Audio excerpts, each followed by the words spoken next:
Hi, everyone. Hi. You're watching, hello, right? You're watching 123 Conversations or listening to 123 Conversations. I'm one of your co-hosts, Candice Thomas. I'm an intuitive coach, and I'm joined by my partner, I was going to say in crime, but my partner in podcasting maybe is better, Terry Dean, who is a sales and marketing expert, over 30 years of experience, and also a creative entrepreneur. And we are very blessed and very fortunate to be joined not by one, but by two amazing people today. We have Shelly Rael and Karen Boise. And so I'll talk about them individually, but they actually work together in a company, which we'll get more into a bit later. I'm really excited about their work and what we'll be talking about today.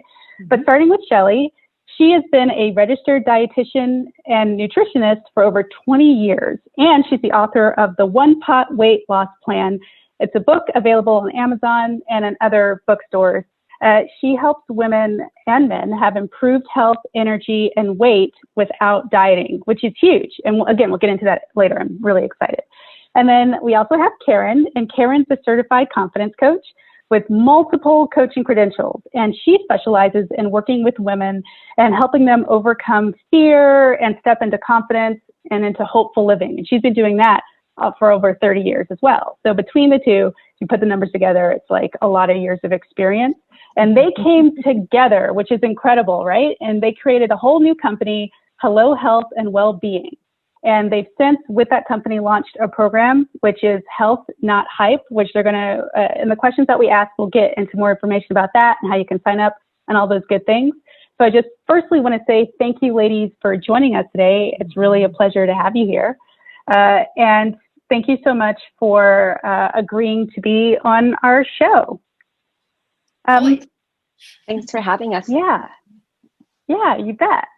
So I think my first question, since both of you all specialize in a lot of helping and focuses on women with both of you, and some of the challenges that women have with health and wellness, what is something that you see that is coming up like right now?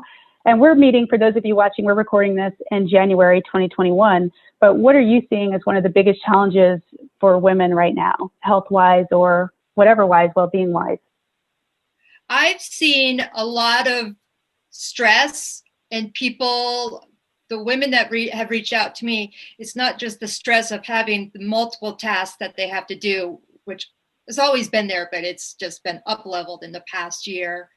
Not being able to find the time or energy to prepare themselves and their families healthy meals, and what was early on called the quarantine 15, but it's just been pandemic weight gain, just because of a lot of boredom and other issues that have come up. And it's when you're only seen from the chest up, the other parts isn't seen.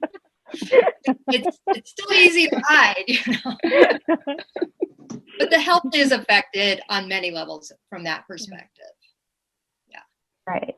And I would add to that, what I'm seeing is a lack of self-trust, a lack of trusting themselves to make the right decisions towards healthy living. Right. I'm getting chills as you say that. And I feel like, is it the stress that's contributing to both those things, like the lack of self-trust and like the pandemic? It's not 15, like the pandemic weight gain. Like, what has been your way of helping women deal with that now? Like, what is something that they can do to, if they're in the middle of that right now? And I know personally, I talk to a lot of people and they don't know what to do because it's not as easy as, we'll just stop doing something, or self-care is what people will say a lot. And it's like, they can't hear it sometimes. Like, what would you say to a person who's feeling, not trusting themselves or the decisions and feeling super burnt out and stressed over everything that's happening? So there's a few things, but what I always go to is what's worked for you in the past, and let's really pay attention to that. And let's also try and step away from decision fatigue. And what I mean by that is there's so many ways out there to get healthy, right? There's hundreds of them. All you got to do is type health into the internet and too many things come up. Right. So really go back to what's worked for you what you feel you want to do, what are you willing to do, and narrow it down. Keep it simple, and then start taking those little steps forward. You'll know right away what feels good and what doesn't. That's really solid, super solid advice. I would say that, and based on my experience in working with primarily women over the years, the pandemic just magnified what was already happening. So normal times, if I'm just like, I don't feel like cooking tonight, we're going out. Mm-hmm. That's not an option right now, or it's very, very limited. And so it just brought it to the surface. Mm-hmm. More people were acknowledging and admitting this was an issue, and there was fewer outs that we used to have to just be able to go out and hang out with your friends and have a drink or coffee or whatever it is. You can't do that at the moment. And so those mini stress busters that we used to be able to do without thinking twice about it are not there. Right. So again, it's just magnified what's already there. And one thing that I've really just encouraged people to do is, when we had places to go and had appointments and meetings outside the house, we had our routine. And that it went away. Like at one point last spring, early in the pandemic, I had to start documenting when I last took a shower, because it was, oh my gosh, I was so out of my routine and I didn't have to see anybody. But once I reestablished that routine, and I encourage people to have that routine, even if you don't have to take a shower that day, to get dressed and have some kind of pattern that you're following most days of the week. And that helps. Okay. And that's huge. Including with your meals. Like, I have time intervals for the time being to have my meals during the day, mostly because, like a lot of people, I kept thinking that the fairies were filling the fridge for me and there was going to be something new when I checked the next time, and they didn't show up. So I really had to establish a routine for myself there as well. And I encourage that for others. Yeah. And I think people felt more out of control because they were losing track of some of that routine that they had in place. And even something as simple as making your bed in the morning. I make sure I make my bed. The minute I get up, I make my bed, because then I'm not even tempted, if I'm having a moment where I'm like, yawning here at the desk, to go take a nap. So I try to make the bed, and just like Shelly said too, take a shower. Even if you're not going to put the makeup on and stuff, take a shower. And even like this week, I was kind of laughing this morning. I'm like, nope, I'm going to take a shower again. I'm like, I don't really need one. I didn't leave yesterday, but I just feel so much more together, and it starts the day off right, and getting dressed. Like today I'm casual, but I normally, I'm making sure I'm in jeans, but I make sure I have something nice on top, and it helps me feel like I have some control of something. And then you can take that next step. It's like, okay, what am I going to put in my body today? What kind of nutrition do I need? It's not going to behoove me to go and grab chips out of the refrigerator. I need to, be proud of me, drink something green, or whatever that is. So, but we need that help, and we need to ask for it when we're feeling like we're floundering. And I've had days where I'm just like floundering too, but we keep trying. We get up every day and we make our bed. We start there. Yes. Exactly. Structure is super important. With keeping, anxiety at bay, and even building confidence and building healthy habits. It's that structure. I was one that threw it away when I became a solopreneur. I'm like, you know what? I want freedom. I don't want to be confined by anything, because I can do anything when I want to do it now. And man, that did not work at all. And when I threw myself back into a routine, get up, get showered, put on my makeup, brush my teeth, put on real clothes. I started putting on real clothes again, that it all made a difference, and productivity followed. It does. Confidence increased again. I started to have trust in myself, so as much as people resist structure and routine, sometimes it actually gives back so much more when you have it. I like that. And not everybody is going to be as structured as someone else. you know? Mm-hmm. But I agree that structure is important. And it's interesting how little by little we just kind of stopped doing things, or at least I did. Like, I didn't know that I wasn't doing all this stuff until it's very funny, Shelly. Like, yeah, when was the last time I took a shower? I know I'm not alone on that one. So. Right? No. And like, it's just like a big fugue state where it's like, what day is this? What year? What month? What's going on? Yeah. And it's just like little by little, the letting go of structure. And then what's very interesting too is one of my close friends, she just got the urge, like she's usually like a neat freak, but that kind of fell by the wayside. And then she just started cleaning up and picking up her house, and just also did big things because she had the time for it, like clearing out her closets.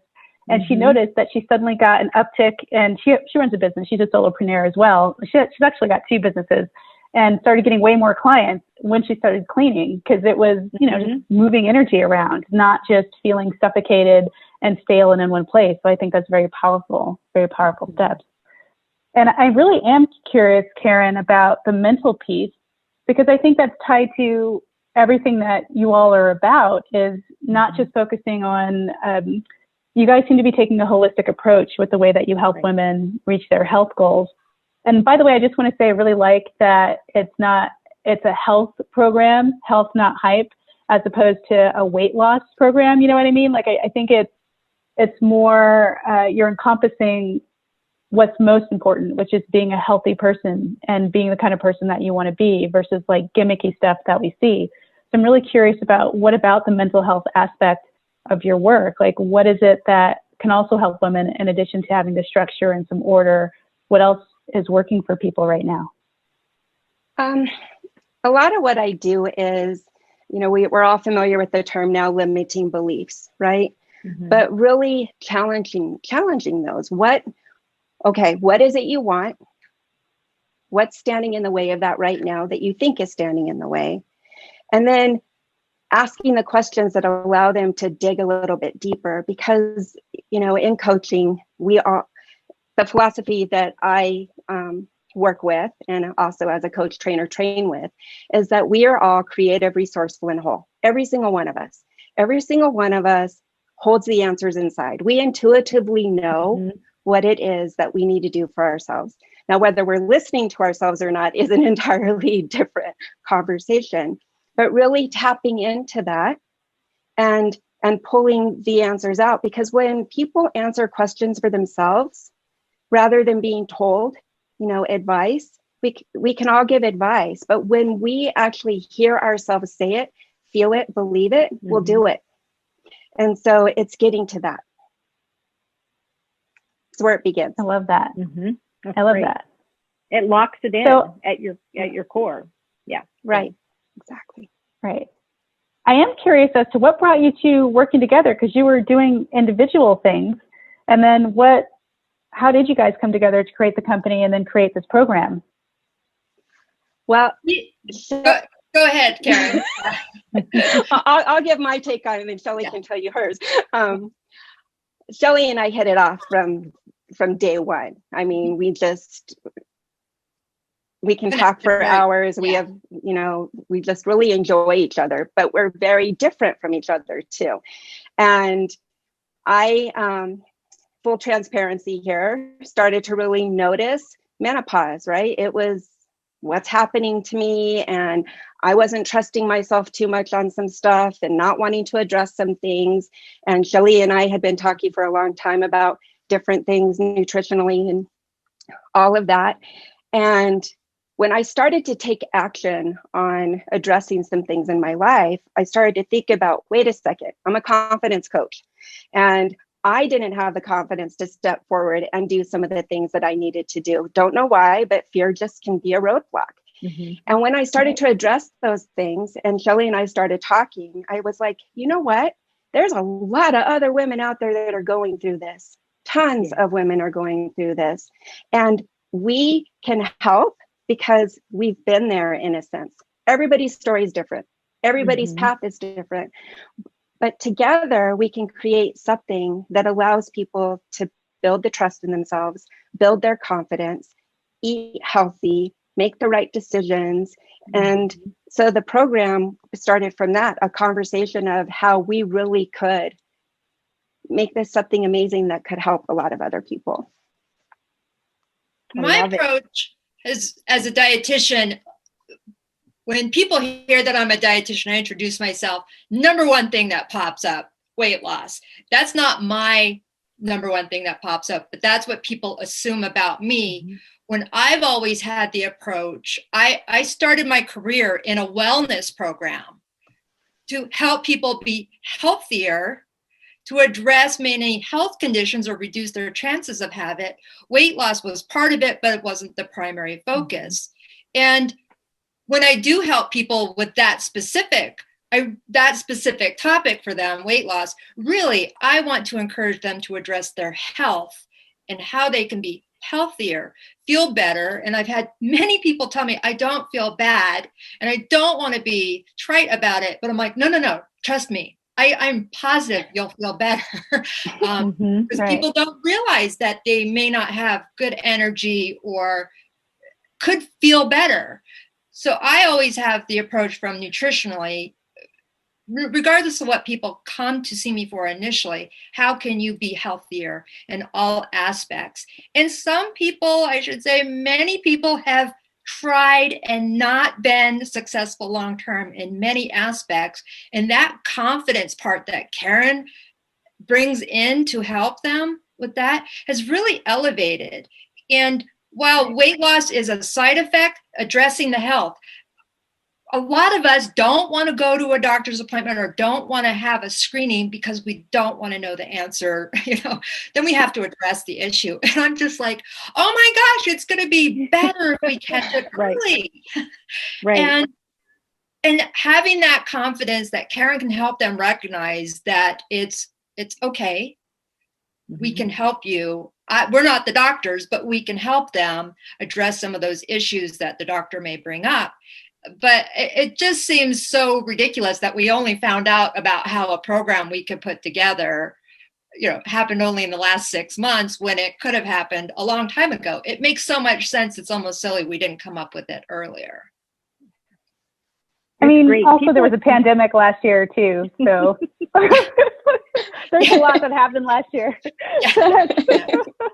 What were you going to say, Terry? I was just going to say, I think wellness is not just a one lane thing either. It's a body, mind, spirit thing, and all components need to be working together. And I think the kind of support that you guys can offer a client working together is so valuable, and more valuable than, on its own. So yeah. And I know for a fact, just like cleaning up the food, you feel so much better when you're eating clean, eating green. It feels different. You feel better. But the confidence piece too, I think it's just so many people we struggle with, we have all these fears that hold us back. And what is it? Right. Is it really about what is it that you're afraid of when it comes to, are you afraid you're going to lose weight? Because if you lose weight, then all the layers come off and then you have to be seen as all of who you are in different kind of ways. And to have the confidence component come into that, it keeps a person safe sometimes as they're shedding pounds. Anyway, it's great. You guys make a great team. Thanks, Terry. Yeah. And Terry, you just touched on it, right? The thing that keeps our confidence, I don't want to say low, but not high, is fear. And it's fear of three things. It's fear of failure, it's fear of regret, and it's fear of rejection. So if you can figure out what those are, whatever it is that you're moving towards, then now you have something that you can work with. Can I ask you, Karen, do you feel like sometimes people are also afraid of success? Maybe they don't know that that's built in there, but the fear of succeeding can be terrifying, I think, for people too, because they're like, okay, I can get there, but can I maintain it? What comes up next? So yes, that's very real. I mean, real for me, right? You know where you want to go, and then you see yourself getting a little bit closer, and it's like, oh, hold on, right? And the great thing about working on confidence is I am a certified confidence coach, went through an amazing program, specifically on that. And there's so much brain science behind it that it goes back to coaching. You're questioning something and then you're figuring out logically where to put that in your brain so you can really work with it. And that to me is so cool, because we can do this. Every single one of us can do this. And I do have to mention this. A lot of times people have said to me, I want to lose weight so I can be more confident. And I'm like, that's not how it works. And so Karen can help them deal with the confidence so they can lose weight, or as I help them try to help refocus health, which has a side effect in certain situations of weight changes. But the number on the scale isn't the measure of confidence. And I acknowledge there are real aspects of feeling more confident in your own skin as weight changes, but you need to have the confidence at the get-go, or more confidence at the get-go, to get to the goal that you want. Yeah. Really I got chills on what you just said. Yeah, that's incredible. The number on the scale is not a measure of confidence. And I mean, it goes back to what everyone was touching on, where I know for me, when I'm at my lowest, confidence-wise, self-esteem-wise, the little voice in my mind is like, well, why bother? Like, why bother to exercise? Nothing's going to happen anyway. Why bother to eat right? It's like, why bother to do these things? You're just going to stay in the same situation at my lowest. That was the little voice was telling me. And you're right. It's kind of like a cart before the horse thing, where people don't realize in every aspect of life, which again is why I like that it's about health, not hype, because it is one area, once you nail the self-worth piece and like clear the subconscious limiting beliefs that Karen was talking about, you can start achieving and experiencing what you want to have. And I also like that it seems like you're hitting it at the core, the root issues that people have, and then giving them, again, it's the mix, the holistic, like I'm giving you, here's the stuff for the mind piece, emotional piece, body piece, all together, versus people usually get one, not all of the things at the same time. Yes. Yes. And that's what we wanted. We didn't want it just to be about a diet or about fitness goals, because, health is head to toe. It's inside, it's out. It's like it's holistic. And so how do we hit on all of that? And the great thing is Shelly is, her whole eating, not cheating is like amazing. I've done it. She's done my blueprint. It's like freeing. You get to be a real person and eat real food, and life is beautiful. And she knows that inside and out. She's an expert in that. And I can help with the confidence. And we don't have to be experts in fitness training or in any specific diet or whatever it is, because by working together, the individual we work with actually crafts what works for them themselves. And that's what's great about it. Can you speak to, and this is kind of putting you, oh, sorry, go ahead. No. I was just going to say there can be a lot of fear around just like, oh my gosh, like I want to lose weight, but I'm afraid to lose weight. And Shelly, I can speak to just because I've got some history with you. She's so amazing when it comes to giving people permission. And I've been in rooms with you and people will immediately like, well, I showed you my green shake. I kind of did it just a while ago. Look, Shelly, I'm drinking some green, but if someone has something bad on their plate, like French fries, it's like, Shelly, don't look. And Shelly's like, it's okay. Eat a French fry. Like, it's okay. So really working within the means that we have and giving people permission, I think is such a relief when you're going through this kind of a transition or a process. So anyway, that's it. Back to you, Candice. That's it. That was amazing. I love that insight. So my question is, and I know this is a little bit putting you all on the spot, but can you speak to some of the results people are getting through your new program, the Health Not Hype? You want to take that? You want me to go ahead? Go ahead. So some of the feedback that we got from the pilot program was truly about increased confidence. One individual came into the program with one goal and halfway through was like, that wasn't my goal at all, which happens a lot, right? When you're doing true coaching and people are really finding the answers within, it's again, pulling back layers and what maybe the issue isn't the issue. And so it's that self-discovery. And also the one thing our program really does when we work together is just create that awareness. Everything starts with awareness. And awareness of what you're thinking, what your thought process had been. It's like pulling back the curtains on a window and going, okay, I can see things a little bit more clear now. And that was the essence of what a lot of them got out of it, was more awareness and clarity as to what it was that they wanted. We don't always know what we want. It's like the menu of life. What do you want? God, I don't know. I don't know what I really want. I want everything, but I can't pick one thing, right? It's right. And one of the things I'm thinking of, actually, with a couple of the individuals who were in the first program we did, is those outside voices, not the ones in their head, but the family members who are like, wait, and they're like, no, Shelly said I can eat like this. It's okay. In the sense of, I gave them permission to be confident in their choices. It's not like they were eating New Mexican food every single day. They ordered it out one day, and it's like, BFD, it's okay. And so they had the confidence to tell their significant other, shut up, I got this.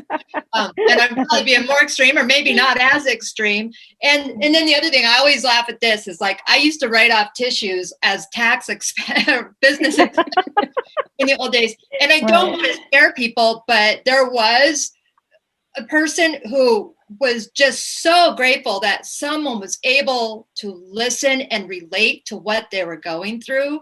And she was crying, and I was like really worried because I don't have a psychology degree. I'm like, I don't want to just, let you go right now. I need to make sure this is okay. And she's just, I just have gone so many years with somebody not understanding how I feel, and helping her with some different approaches with food.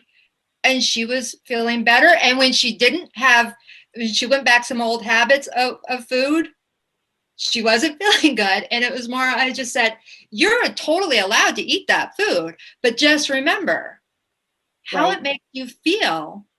And if you want to go through that part, and that was her decision ultimately, but it was more, she finally identified what some of these things were that were affecting her in a negative way. Yeah. I love that there's not a bad guy, like I feel like sometimes when I see other health programs, it's really built around shame. So shaming the person, and not even health programs, like, just to be honest, I see that a lot in entrepreneurship programs too, where if you're not grinding, if you're not hitting it, if you're not doing all the things that the leader says you're supposed to do, then there's something wrong with you. You're not committed. You're not really in it for the right reasons. And I love how you're saying, hey, how about we just trust that you know what you're doing? I mean, because that is the first step. If you are constantly told that you're bad and wrong and you can't get it together, then why would you even complete a program like this? You wouldn't have the confidence to do so. So I think that's really huge and powerful, that the first step is, no, you can trust yourself, like, regardless, just be, that awareness is key. And I also love that helping people with the outside voices. And when it comes to health, that must be a big, and maybe it isn't, but it sounds like that's a huge challenge for folks, is the outside voices in their daily lives. Oh, there are so many. I said nutrition information was the original fake news, like years ago. There's so much misinformation out there. Most people don't know who or what to listen to. And I really try to help them filter what is accurate information and what is not current information. And I literally just did a video about soy and having that. And I'm like, so much misinformation just on that one little topic. And it's a constant question. And I really just, I try my best to keep up with the current science, or the current trends, the science and the current trends. Can't always keep up on the current trends. There's some fascinating ones out there, but really helping people filter what is accurate information. And 99% of the time, they can eat what they want. They just need to chill out on how much. So. Right. Wow. Well, and there's okay. that other component too that we were talking about early on just a second ago about if you can have all the good intentions in the world and you go home and you are not in an environment that's supporting your eating choices or your confidence building choices, you have a spouse or family members that just don't understand, it can really make a person feel defeated early on. So really recognizing it sounds like that's exactly the way you guys are working too. You're, really listening to your clients and learning up front, is this going to be a challenge for you when you go home, and try to make this a part of your everyday life. And how do you navigate those challenges? Because that's a whole other thing that can really limit a person's opportunity for success. Yeah, 100%. And that's where the confidence building comes in as well. Mm-hmm. Because, I mentioned the fear side of confidence building, right? Knowing your fears, identifying what it is. But on the other hand, it's also becoming really clear about what your values, wants, and needs are within yourself. Mm-hmm. And once you know that, all of that external stuff can't really impact you that much because you're so clear in it. So it's working on both of those. And so it really does help eliminate, I have a lot of dietary restrictions in my life, and man, I hear about it all the time. Oh, brother, you're doing that. Oh, it's just a fat. I hear it all the time. Right. It used to bother me. It doesn't bother me. Mm-hmm. I know my body. I know I don't want to feel good or feel bad. I know what I need. And so it's really because of that clarity. And it's easy to say, okay, you don't have to agree. Mm-hmm. And this is what I'm doing. Mm-hmm. But that's where the building of the self-trust, the confidence comes into play. It's the perfect partnership you guys have. Perfect. It is. Right. So how can people find, go ahead. I was just going to say it's fun. We're having a great time working together, and it feels good what we're doing. I love it. Right on. So you mentioned that there might be videos that people could watch. How do people find you all? The videos, I post the videos. I have a YouTube channel, Shelly, like I should know this, YouTube channel where the videos are posted, Shelly Rael, MSRD, and it's my name, as well as I post videos to my Facebook pages as well, is where those are going right now. And that's how people can find me. I'm on all the social handles. I'm pretty easy to find if you Google me. All right. Like alarmingly easy to find. Just don't do anything bad. You'll be fine. Yeah. Right. And I can be found, my website is compellingexploration.com. I'm also on LinkedIn, Facebook, Instagram. Have a YouTube channel, just created a podcast called Blurry Skies. Or nope, nice. That's not what it's called. It's called Blue Skies Blurry Vision. and and Shelly and I also have a landing page for healthnothype.com. Okay. And we're in the process of creating all of our social media platforms for our Hello Health and Wellbeing. Cool. LLC. I'll make sure I subscribe and do all those good things. So thanks for filling us in. Yeah. And we'll have links to the stuff in our, for those of you, wherever you're watching or listening, we'll have links in our description so you can see like our show notes. So perfect. For some reason, I feel guided to ask, is there anything that you really want to tell people who are listening or watching, any parting words of wisdom, something that you feel is the most important thing that could help them right now if they'd like to improve their health journey? I want to say that if there's been anything going on in your head, a constant thought of maybe I should go to the doctor, maybe it's time for that physical, maybe I should just do a little bit of exercise. I could go for a 5-minute walk. I don't need to do 10 minutes. I don't have to create an hour. I don't have to have a daily plan. Just listen to yourself. Listen to yourself, because the moment you actually act on that thought, that in itself makes you stand a little taller, feel a little better, because you don't have to keep thinking about it. You're just doing it. I love that. Right on. And a common thing that comes up, and this has been coming up for me this week, in the sense of people will always ask me, what diet should I do? What diet should I do? What diet should I do? Which one do you recommend? When I personally lost weight, they're like, well, what'd you do? Did you do this? And I'm like, no, I just reduced portions. No, but what? There's some person who I think was really upset that I would not tell her what my secret was. And all I had done was reduce portions. I did not cut out any foods. I still had my alcohol. I still had desserts. I just cut back on portions. Now, granted, people may look at me and be like, okay, you can get away with that. No, I promise. Reducing portions, the quality of the food is the health aspect, but the quantity, if weight is a concern, don't starve yourself. Don't do some interesting diet you Googled or a YouTube channel, no offense to me, but that's only found on some of these social platforms. It truly will come down to reducing portions, and we can discuss more about those quality foods, but it really is the key. And people can resist it all they want, but it will work out that way. Eat less, move more. Yes. And of course, create more confidence. Be confident in that decision.